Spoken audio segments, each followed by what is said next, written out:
దావీదు రాజులకు నలుదిక్కుల శత్రువుల మీద విజయం ఇచ్చి తనకు నెమ్మదినిచ్చి తన నగరమందు కాపురం ఉండే విధంగా ఇక్కడ దేవుడు అద్భుత కార్యం ఒక దావీదు పట్ల దేవుడు చేయడానికి గల కారణం ఏంటో మనతో ఈరోజు దేవుడు మాట్లాడబోతున్నాడు. ఎందుకంటే నలుదిక్కుల శత్రు సైన్యం మీద విజయం ఇచ్చాడు.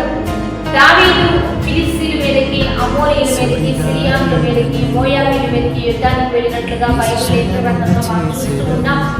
ఈ నలుదిక్కులు తన చుట్టూ ఉన్న ప్రాంతాలు, ఈ శత్రు సామ్రాజ్యాల మీద దావీదు విజయం పొందుకోవడానికి గల కారణం దేవుని యొక్క సహాయం. ఆ శత్రు ఎందుకంటే దావీదు ఎక్కువగా దేవుని స్తుతించేవాడు.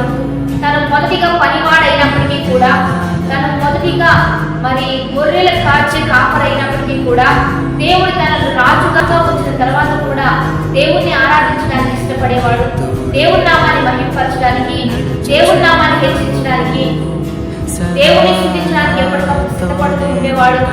ఆయన ఒక మంచి స్థితిలో ఉన్న, మంచి స్థాయిలో దేవుడు పెట్టినప్పటికీ కూడా, తనకు మంచి ప్రశాంతమైన నెమ్మది జీవితాన్ని ఇచ్చినప్పటికీ కూడా మరి దేవుని స్తుతించడానికి సిద్ధపడుతూ, దేవుని ఆరాధించడానికి ఎప్పుడు ఇష్టపడుతూ, దేవుని నామాన్ని గొప్ప చేయడానికి ఎప్పటికప్పుడు సిద్ధపడుతూ ఉన్నాడు. కనుకనే ఇంకా ఇంకా దేవుడు తనకు విజయం ఇచ్చి నలుదిక్కులా కూడా మరి శత్రు సామ్రాజ్యాల మీద తనకు విజయం ఇచ్చి నెమ్మదినిచ్చాడు. కనుక ఈరోజు దేవుడు వినాలా, మనం ఏ స్థితిలో ఉన్నా, ఏ స్థాయిలో ఉన్నా, దేవుని నామాన్ని మహింపరచడానికి ఎప్పుడు సిద్ధపడుతూ ఉన్నప్పుడు, దేవుని చిత్తం చేయడానికి ఎప్పుడు కూడా మనల్ని మనం సిద్ధపరచుకుంటూ ఉన్నప్పుడు దేవుడు శత్రువుల మీద మనకు విజయాన్ని ఇస్తాడని, నలుదిక్కులా మనల్ని విస్తరింపచేస్తాడని, నెమ్మదినిచ్చి ప్రశాంతతలో ముందుకు కొనసాగించి మనం నివసించే విధంగా చేస్తాడని నమ్మి ఇప్పుడు కూడా ముందుకు కొనసాగుదాం.